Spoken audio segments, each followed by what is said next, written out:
Hello. It's going to be a bit of a gather, but I have so much I want to show you, and I know there's limited time, but I want to give you the broadest possible spectrum of information, just so you have a feeling for why squares evolve, why they're important to London, and what you can learn from them here, because there are obviously many things that are similar, and that we went through similar problems that you're experiencing in Ireland in the 19th century, when many of our squares were threatened with demolition in the 1890s. So there's been at least 100 years we've had to battle off these terrible developers who are very eager to get their fingers on our green gardens. So this might provide some sort of fodder for the discussions. But I want to talk about this because squares have been a very long interest of mine for just over about 20-something years. And the fruit of my work was finally published last year, and it's sort of this great excursive essay that talks about the London Square and why it's important, both in terms of its aesthetic and sort of design purposes, but also insofar as that the square is a social organism. That's why I really want to hammer home today that squares are very much about the way we live, the way that we want to live in town. And this is a very good embodiment. This is a drawing from the 1960s. It might be from the 30s by Osbert Lancaster, our great cartoonist. And you can see here the embodiment of the perfect London Square. You've got railings around it because you are trying to keep the hoi polloi out. And that was certainly the most important thing for the early 18th century, when squares first became subject to private acts of Parliament to exclude the public. And they were a form of pre-parliamentary enclosure. So you have railings, you have a beautiful garden with serpentine beds to block the views out so you didn't have to watch people or didn't have to watch you. You have the lovely serpentine path with the children and their hoops, and the elderly gentleman who was watching the children, because it was very much part of this surveillance, and there were all these different ages of people working in there. You had dogs. Dogs weren't generally permitted, but you could sometimes sneak them in, even large ones like this. You have a nanny, of course. The nanny was the most important invigilator of these spaces, and there was always some figure of authority. And what's interesting is you'll notice as I talk about these squares is that whilst our previous speaker was talking about the fact that it was thought by the upper and middle classes that you have to enforce particular kinds of behaviour on people who were using public gardens, which is very much part of people within their own classes. They felt always the need to regulate, and regulations were very much part of squares from the early 18th century, saying exactly what you couldn't do, and sometimes what you were able to do. Now this gives a good idea of Queen Square in Bloomsbury in the late 1780s. You can see here a green open space with views to the hills behind here. Most squares when they were formed in London were formed on the periphery of the town for the early 18th century because they wanted this axis, this sort of umbilical link to the countryside. It was very important. Gardens were not in themselves as important as views to countryside, because in London, as in Dublin, most of the people who had big houses, lived in the country, wanted these rural associations, and were much happier having the big open view, this proprietorial gesture, rather than a small garden behind their houses. So this, as it were, gives us, you can see this very nice group of polite people enjoying themselves in front of this garden. But of course the railings itself around it. Here you can see Soho Square in the the early 19th century, and you can see cattle and sheep being driven through here. Squares had a multiplicity of uses. They were very often on the way to places, so any number of uses would go through them, but there was this delineation between the garden itself, railed in, here with hedges with plants that would not be eaten by grazing livestock, and then the surrounding houses. You'll probably know the history of London's early squares, but I'll just repeat this very quickly. Covent Garden is cited as our first square. It's really a piazza as it was called. It was something completely foreign, like a pizza was from the 1960s. We didn't know how to say it. And it was used as it were, by the Earl of Bedford in the early 17th century to create a central focus for his new residential community. He had to get a royal license from the King, Charles I, to actually create this large new town, as it was called, in his estate just off Strand. To do that, he had to demolish part of his own house, which is in London is a great history. You always demolish your house to build streets and rows of houses. So here he did demolish Covent, of course, coming from Convent Garden. His house on the south side, you can see where there's a little garden or four-part high garden there. This was it. He set aside this large 30-acre site to build this great open space. Now, he looked, like so many people before him, to the continent to inspire him. He had travelled extensively in France and Spain. He'd gone, in fact, with Charles I to Spain and seen places like the Place Royale in Paris, Place des Vosges. He'd also seen these great piazzas in Italy, in Livorno, and also the Plaza Mayor in Madrid, which is very often overlooked, but the Spanish, of course, had a huge influence on the court of England at the time of Charles I. So it was only built a few years before. So here's this great open space with this range of houses around the outside, a church, very important, on the left-hand side, on the west side, and the owner's house on the south. But it was this idea of creating a community. And what's interesting to note in terms of traffic management, you can see the streets go round it. There's this idea of creating an enclave that was not to be penetrated so much by the surrounding traffic. It was become a quiet sort of little sanctuary, as it were, on the edge of town. Now, it was really a marriage of two different traditions, the London Square. It was a marriage of these great windswept open piazzas of the continent and the more English tradition of a green, which you'll see in St Stephen's Green, which was really created as a green open space. So it was a marriage of these two traditions, one with a range of regular houses like palaces on the outside, combined with this love of green enclosed spaces. Here you can see the Piazza in Covent Garden. It looks more or less as Dublin was looking in the 18th century. It's so heavily developed around it. You can see why it was so important to create these spaces in the context of this very, very densely settled city. So you can see the Earl's house on the south side, and then the great piazza of Covent Garden on the other side, and the encroaching cityscape on the northern edges of town. The first square to be made after this great period, there were a number of smaller spaces that were created in the early 17th century, none so formal as St James's Square, which was laid out for the 1660s. After the Revolution and things started to get better in the 1660s, we started to colonise the West End of London, and this was one of the first efforts. It was named first, as it were, after King Charles. You've got St James's Square that it became known as, but it was this wonderful planned residential community with a garden at its centre. Now, importantly, it was not a garden when it was formed. It was just a great open space. The houses were called piazza houses, more or less an imitation of Covent Garden, but there was this idea of creating, as it were, a church just up the road and a market on the left, because one of the terrible failings of Covent Garden, well, the first problem was the sewage never worked, so it became, in fact, far from becoming a great grand suburb, it became a terrible failure, inhabited mostly by thespians and other theatrical people who were happy to put up with that sort of stuff. But the great and the grand wanted much smarter accommodation, so they formed this place. Well, of course, Covent Garden, of course, became a market very early on too, so the idea was to get the market out of the squares, push them off the side here. Even if you had an unelaborated open space, it was best to have a space you could control.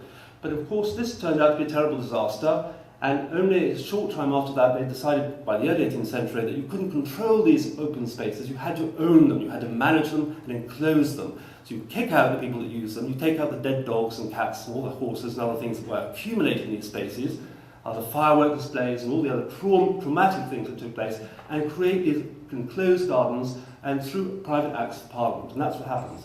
This is a more traditional green. This is in Kensington, Kensington Square. Here you can see an effort by the early 18th century to create squares that are linked together. So as soon as the first Act of Parliament is passed in the early 1700s, 1726, at St James's Square, there's this huge avalanche, as it were, these great open spaces being formed, there are about 12, to enclose themselves to the exclusion of all non-residents for key holders. And this is what was a very important thing, because it meant that the people who paid a rate towards its maintenance were the sole users of these spaces. This gave developers huge confidence to develop green spaces and open spaces on their estates. It was their land, they could set it aside. It was very expensive to do, but it was a worthwhile venture, because by the end of the 18th century you'll see that squares were a perquisite for every major development across London, and started virtually every satellite village that was started afresh from the 18th century onwards. Here you can see at the bottom Hanover Square, and on the top Cavendish Square started more or less the same time in the 1720s. But what was interesting here, as you'll know, London was made up of a series of great estates, all split up, all based on monastic distribution of land or post-monastic distribution of land. Here you have the landowners working together to use squares or open spaces as pivots within their new development, so they can try and link these places, because they know that squares are very great drivers to new development. So much so that in Hanover Square, they even looked towards the statue that was put up in the first one that was proposed in Covent Garden of the King, to say, we are measuring up the statue of the King, we're going to put up a similar square in here to try and drive the great and the rich to these squares by saying that we are politically aligned, that you want to get the same people of a similar social class to settle in these squares. Some were Tory, some were Whig. This idea of driving these people into these new developments and forming them in different places. This is the view you've got looking from St George's, St George's Hanover Square on your right-hand side, across Hanover Square, then still open space to Cavendish Square and the countryside beyond. So you can see how important it was before the end of the 18th century to curate this and keep this umbilical link to the countryside. This is from the first book published by a London gardener on, it's an essay on looking after and designing squares. Thomas Fairchild in 1722, the most important nurseryman for London in this period, laid out this lovely plan, and as you can see, it's saltire arrangement, and at the centre is a mount covered in trees. You can see, very interestingly, he proposes to have statues and fountains on the periphery. This was not taken up until 100 years later. It was decided those things should be pushed inside, but you'll see this very simple arrangement. This was a very curious thing to do, because when he's proposing in 1722, almost every great square in London was in complete disarray. They were inhabited mostly by vagabonds and people who didn't, undesirables as it were, by the people who lived round them, and they were just at this great point pushing them all out of these great open spaces to create these gardens. So Fairchild obviously knew when he was proposing this, you wouldn't want to create a wilderness garden, as it were, in a place that was already dangerous to go into on your own, even in daylight. This shows the first appropriation of its design. This is Grosvenor Square, as laid out by its architect gardener John Alston in 1726. Just quickly on the heels of that last presentation, you can see the relationship, and you'll notice earlier when you're looking at St Stephen's Green, a very similar thing. You've got a grassy mount, and in the centre is a statue of the reigning monarch. And like other squares here, this was no sooner put up, it was double-gilded lead figure of the king on horseback, then it was vandalised very badly. I think it had only been up about 3 weeks, and they chopped the legs off the horse and the head off the king. And this was the last monument put up for almost 50 years in London squares, because it was decided it was just not the right thing to do. And this was, of course, even enclosed at this time, so the Vandals climbed over. The French press thought it would be a nice thing to say that we were we hated our monarch, and this was a great iconographical act, but of course it was just nothing more than high-handed fun that happens every Friday night in London.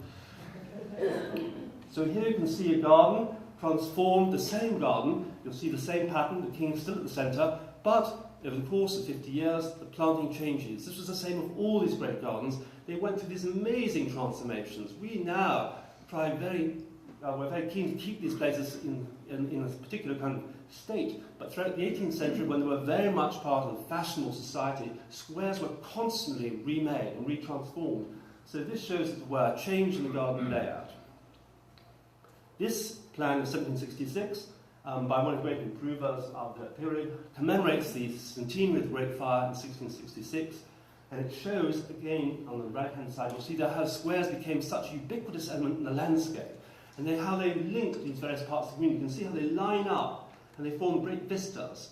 And this was across this place which was not designed by government, not by the central authority. The landowners themselves realised that this was the principal vehicle to make London a very attractive place for people who came in with immense quantities of money who want to settle. Of course, the square was the ultimate prerequisite for the middle classes and the upper middle classes and the rich as well. This shows how these squares actually looked on the ground in the early 19th century. You can see around here, nice this water butt.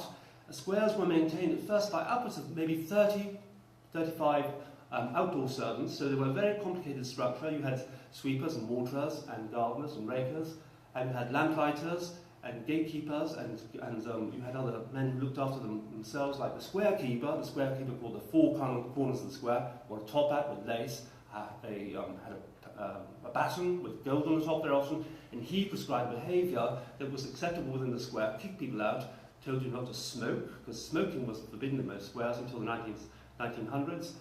He was the one who also said no ball games, so he enforced all the regulations within the square, and he was the paid servant of these places. He was also very oftentimes a terrible drunk who sold keys to people who desperately wanted to have access to these places because they were so desirable, not only in terms of the prestige of this living close to 3 doors in Bedford Square, 5 doors in Russell Square, But so keen were people to get access into these squares that he would very often make false keys and sell them for quite a lot of money.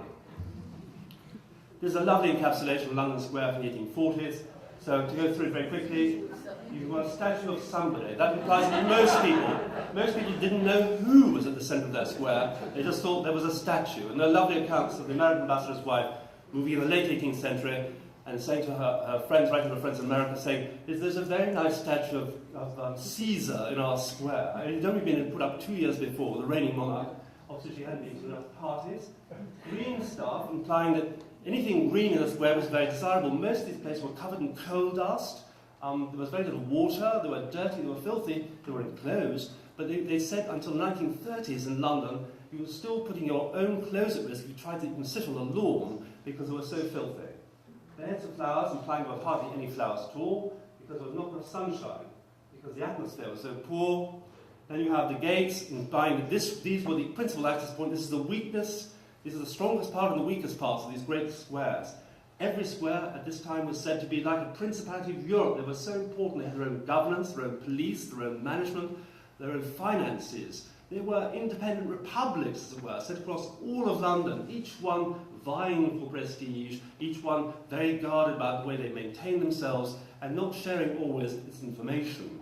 A rustic seat where the terrible romantic interviews might take place, Gothic arbours for a similar purpose, garden roller to keep the grass nice and flat, a mysterious arbour for the more amorous romances, a tree, implying that most trees were very, very hard to grow in London. In fact, at this time, you may, if you've read Dickens, will know that he compared most London trees to sort of sticks with little dry things like tea bags on the end. No dogs admitted, implying that dogs were always very much forbidden, but they were often let in. A pump, because you had to pump the water out of the ground. Ajax, defying, etc. Almost always one classical figure. A hollyhock, implying you might have one successful flower. And a sundial, of course, because there was no sunshine whatsoever. And this is a drawing, a cognitive map from only 2 years ago, produced by a nice young Londoner. And it's a wonderful thing that says that really our squares haven't changed very much. You can see, for instance, it says things like, no one ever goes to this corner, you're more likely to meet a man doing Tai Chi in this bit over here, or 70% chance of meeting a hoodie. So it really does encapsulate this social geography that is so important in squares, because as I stressed earlier on, squares are about people. It's the way that people live in these spaces that makes them so important. This shows you one of these much maligned statues of one of our Georges, as it were, missing only several limbs. The wonderful thing happened with these statues is that they were planted first in these great open expanses, and as the picturesque sort of movement evolved in the late 18th, 19th century, the shrubs grew up around them, and vandals found it very easy to climb in and saw them all up and take them away. So most of them were dismantled by friendly neighbours over the centuries. You can see here the statue of George I, as he was left just before he disappeared from public view in the late 19th century in Leicester Square. Now, I want to skip now to the 20th century because it's really a very important part of the history of the square, and no one knows anything about it because no one's really talked about it, but it really was an important beginning for us to try and reappreciate the squares and the importance that they have in our towns. This is around Lincoln Fields. You can just make it out, but I want to show the atmosphere. This is a midday view in one of our squares. For those who have probably heard stories, these legendary stories, that very often until the end of the peace supers, you had to find your way around London by grabbing the railings. It was only through the various different kinds of railings you could guide yourself. Here we see, so there's one called smog, where the dust particles were described as being as large as snowflakes. Now, squares first come under threat in the late 19th century, and Euston Square was one of the first ones to be threatened, and it's ironic, in fact, that the whole of the square was threatened, but the south bit was not threatened immediately, but it was in fact demolished, and the other bit was saved. But for those who know, Euston Railway Station is just up there, you can see it. And this was really an important moment for London too, because the LCC, or London County Council, had only just been formed in the late 1880s, and among the things it really took on board was the fact that green space was now under immense threat. And it was the first organisation that London was very slow in doing this because we were so broken up that we were behind all the major cities in Britain. We decided at long last we should actually form a central authority to try and guide us into the future. So what they did too was take a central look at preserving, among other things, health, and gardens and other things like this, and public amenities. So these squares, although private, were very much important parts of our legacy. And it's a very strange thing that, of course, the squares survived in central London because they were private. Had they been public, they would have been sold off, because over hundreds of thousands of acres of common land was sold by greedy municipalities and boroughs throughout the whole of the 19th century, developed great estates, largely without garden space or without parks. So at the end of the 19th century, when everyone's saying, oh, we must have lots of private space, everyone turns around, and developers particularly, so we must just develop all the gardens, and we must also just take these over and make these into public gardens. And all the people who live in the square say, no, you can't have them. Hands off. The only reason these are here is because we've paid for the maintenance, we've made sure these places survive. So there's this great conflict. This is Edwardian Square, which was the first real cause célèbre. This happened in the early 1910s. It was a very beautiful little square laid out by a Frenchman, ironically, in the early 19th century. It still is, in my view, the most heavenly square in London, surrounded by cottages and little lanes with a fantastic 3-acre garden, so large when you're in the centre you have no sense of where you are. But this was threatened with being developed over by a large cinema. And this was only stopped after 5 years in various acts in Parliament. But it was saved, and it was really the first great victory for the square owners, and it gave them confidence to do many other things. Among other things, it precipitated this great inventory, or a doomsday, of all of the open garden spaces and garden squares in London. They formed this inventory of parks and squares and open spaces, and principally squares and open spaces. And they, for the very first time, enumerated how many there were, what contribution they made, their acreage, who lived around them, who owned them, this thing we've been talking about earlier this morning. There was this great inventory. It really was important to establish how much land and where it was distributed. So we knew for the first time that 70% of the squares lay in 5 boroughs in central London, that many of them were concentrated in these areas of great wealth, but there were new communities moving in as well. So it gave us a better social picture for these spaces as well. Throughout the war, the squares provided a great and useful service. Squares have been, in their whole lives, incredibly flexible, because these great open spaces have always accommodated new changes. During the war, here you have the very grand ladies who lived in Barca Square selling vegetables and fruit from their country houses for the war effort. They also became places where you could build temporary buildings. And this was Queen Mary's clubs that were built in Eaton Square, pulled down after the war. It was an officers' club. And the largest of all was the American YMCA. Americans always do it the greatest possible way. They took our grandest square, St. James's Square, and they said that they said in the New York Times and announced how they'd finally conquered the greatest bastion of the British aristocracy, having colonised St. James's Square with this remarkable starfish-shaped series of primitive huts. And it was built in this way so they could keep the statue, as they were told by the residents, of William III at the centre. So it looks almost like an 18th century formal garden. And here it is, right here. This modest assemblage was compared to the House of Ulysses for some peculiar reason, possibly because this idea of Odysseus coming home to his great civil house afterwards. But here you have the statue, and these great series of A-framed houses, each one have looked into the great drawing rooms of the grandest people in the land, most of whom have moved out and given their grand pianos and pictures to them for their delectation. This officer's sort of arrangement was pulled down only a year after it was finished. And there you can see once again the statue and the little buildings. You can see also very nicely, they built around the trees because the residents were so keen they should keep their grimy trees. And in fact, only a year after we'd as we pushed them out of the square, we pulled most of the trees out and replanted it. So it's a very strange thing, but there we go. This shows the square after being tidied up in 1919. Here we see a formidable group of wrens exercising in our squares. You can see, again, they were used throughout the war for a variety of purposes. Even some went under the plough, as you know, from as early as 1918. Here is St. Peter's Square, another threatened square in the early 1920s.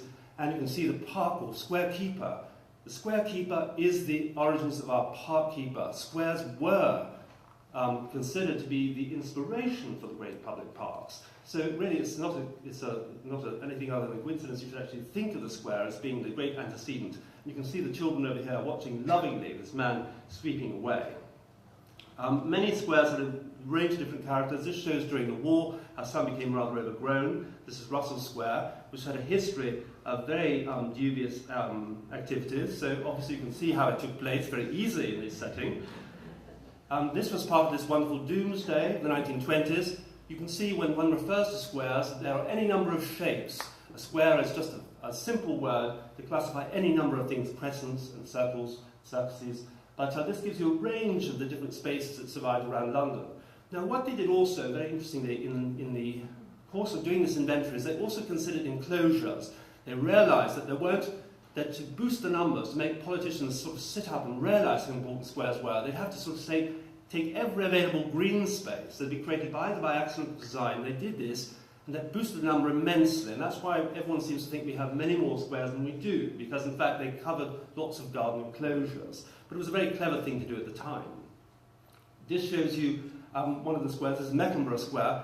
Again, how quiet they were. One of the complaints throughout the 19th century and the 20th centuries from the people who don't live in the squares, they say, isn't it awful that such a large area would be sort of these great ghost towns, that you don't see anyone using them? Well, of course, the people who lived around them were very happy just to look into them. They didn't feel they had to use them all the time. It was enough just to own them. But you can appreciate the angst of the people who lived around them, saying it'd be very nice to open these verdant oases.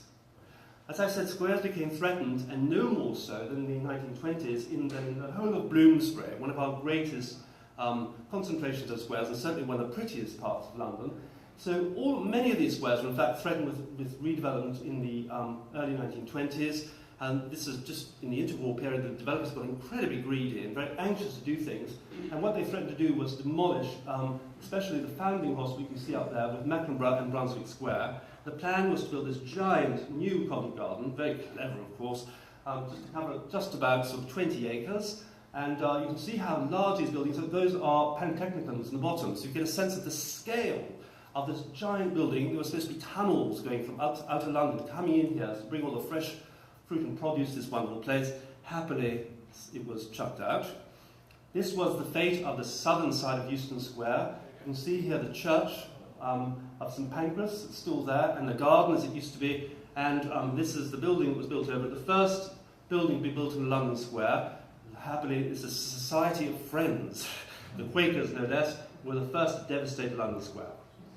And here you can see a cartoon from Punch talking about the whole want of open air. It wasn't just squares, I'm talking about them now, but every conceivable form of open space was open to terrible speculation. This is a few views I want to show you of Mornington Crescent, as it were.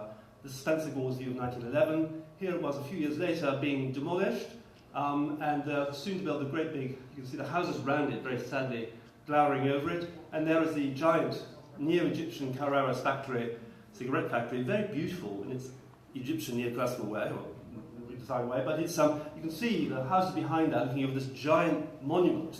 So this was a terrible precedent, and was a threat to many of the London squares. This is Barca Square in the 1930s. Again, you get the sense of how vast and how beautiful and simple these spaces were in the centre of town. This is Soho Square, just before the war, with its little central building, which was in fact a substation, electrical substation, if only it was so pretty now.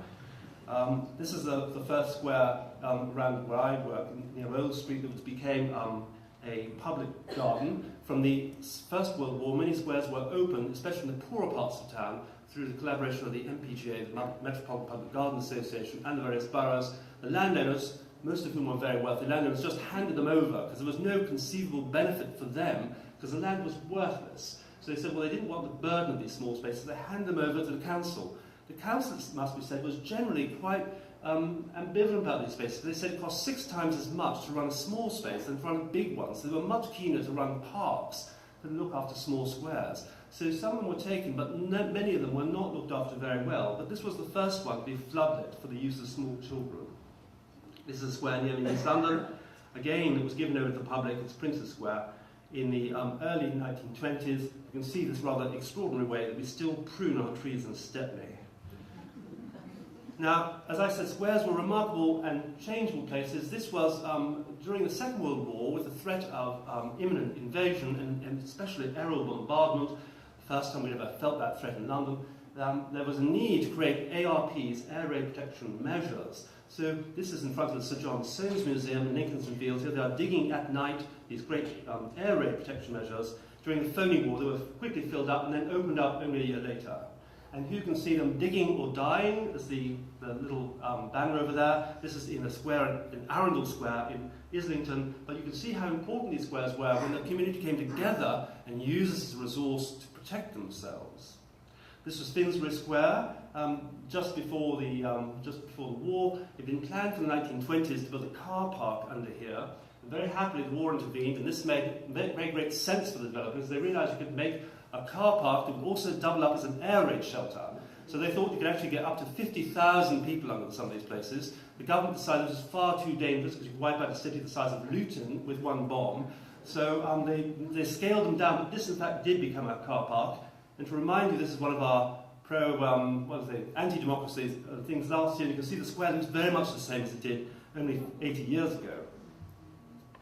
This was one of these lovely shelters put in the centre of squares. As I mentioned, the tendency was really to put things at the centres of squares until the early 19th century when Repton came around and said, looking back to Fairchild, saying, well, let's put the ornaments on the side so you can actually, they relate to squares. You can see, and the people that don't use the squares, have got access or keys, can actually see these things from the road. So this was one of the ones that hadn't survived, but not terribly long after the war. This is afterwards. It was bombed in 1941. Parts of it ended up on the top of the University of London. Such was the explosion. But it created, as it were, this new open space in the middle that allowed the square to be recast. Here we are with sandbags being made in Thurlow Square, protecting the square. This was this is Torrington Square, which was redeveloped very extensively by this large number. This was another large building that could take place in Bloomsbury. This was, in fact, only part of this huge thing. For those of you who know the University of London, where I happen to go to university, this was only a third of this giant building, paid for mostly by the Americans, the Rockefeller Foundation, and they demolished the whole of the square and built this thing that also looms over the entire neighbourhood. In fact, it was brought up at the time that the two greatest vandals in London in the 1920s were the British Museum, who threatened to build over Bedford Square, and the University of London, great learned institutions who were destroying the fabric of London. Here you have St James's Square, again the statue you've seen times before. Here he is in the centre, now on holiday, realised it was too dangerous to remain in the square, but the garden was given over to the fire brigade, and here they put it under the plough. Most squares were not cultivated. It was discussed in Parliament, and all the boroughs were very happy to do it, and the owners, but they realised that the land was so poor, the light was so terrible, that there would be no conceivable benefit in doing anything. It was just a morale-boosting exercise, and you could get those lovely posters of people working in their squares, but nothing, in fact, was produced. Here you have barrage balloons being raised in Grosvenor Square. On the right-hand side, you have a child playing this game called Drive a Nail into Hitler's Coffin, being looked over by a very pleased Wren.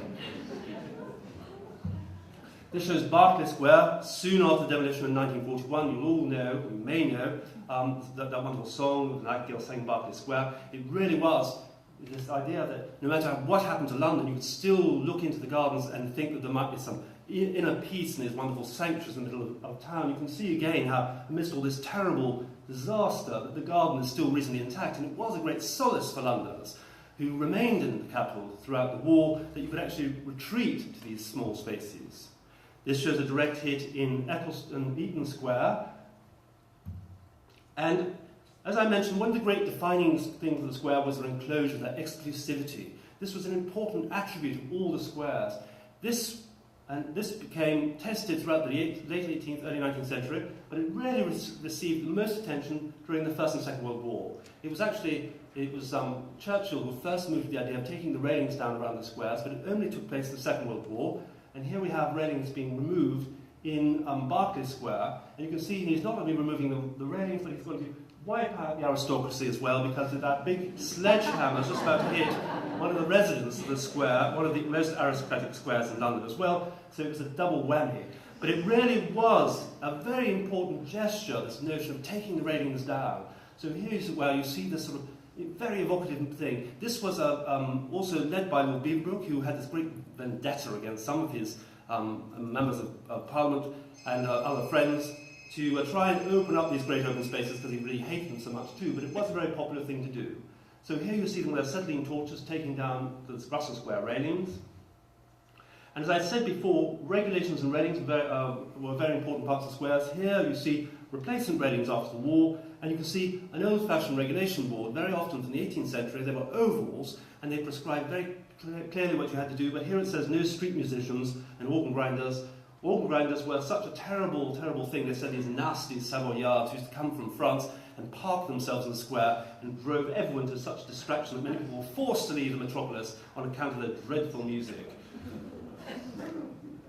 Here you have one of the squares demolished during the war. This meant what happened throughout London was a number of squares were either directly hit or the houses around them destroyed. And this led, there was an Act of Parliament 1931, very important, the London Squares Act. This preserved the spaces on top of the squares. It didn't protect the undersides, that's why you could still have car parks being built underneath them. But what it did mean that when the squares were then rebuilt, or the perimeters, you had to keep the open space intact.